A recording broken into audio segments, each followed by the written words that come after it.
Taarifa yake, kwanza tumejiridhisha kwamba nyumba hii ni kweli ni nyumba ya urithi, na kama ni nyumba ya urithi, taratibu zote za usimamizi wa mirathi ziko wazi. Tumejiridhisha tena kwamba mlalamikaji ambaye ametaja zaidi ya mara 5 jina la Mheshimiwa Rais ambaye ni Bi Malaya, tumejiridhisha pia kwamba nyumba hii sio ya kwake. Sasa na kwa mantiki hiyo, nitaka nieleze kidogo kwa nini hawakwenda kuchukua pesa.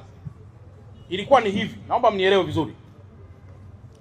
Baada ya familia hii kurumbana kwamba kuna watu wanachukua kodi na hawawapi wenzao,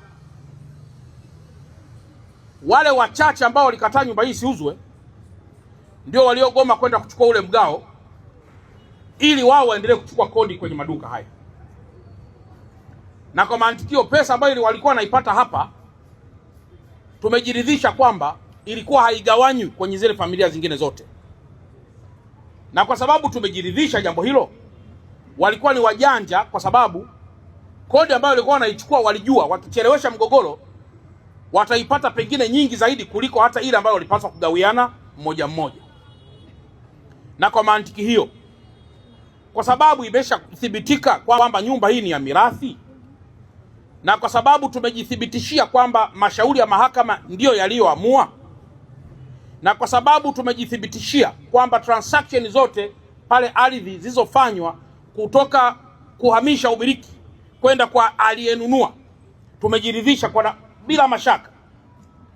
Mimi mkuu wa mkoa hapa nimekuja kufafanua na kusimamia kwamba leo tarehe ngapi?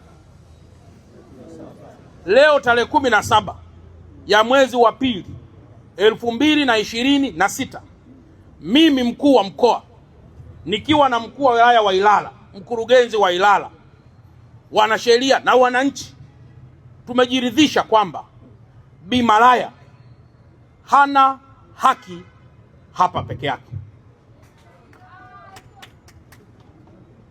Na kama tumejiridhisha hivyo, kwa sababu pia sio nyumba yake, na kwa sababu migao imeshafanyika, tunafanya maamuzi yafuatayo.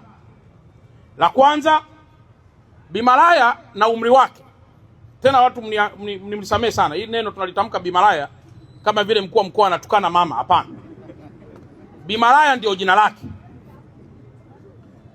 Tumejiridhisha kwamba watoto na wajukuu wa Bi Malaya ndio ambao wamepiga hii danadana kwa muda mrefu kwa faida yao.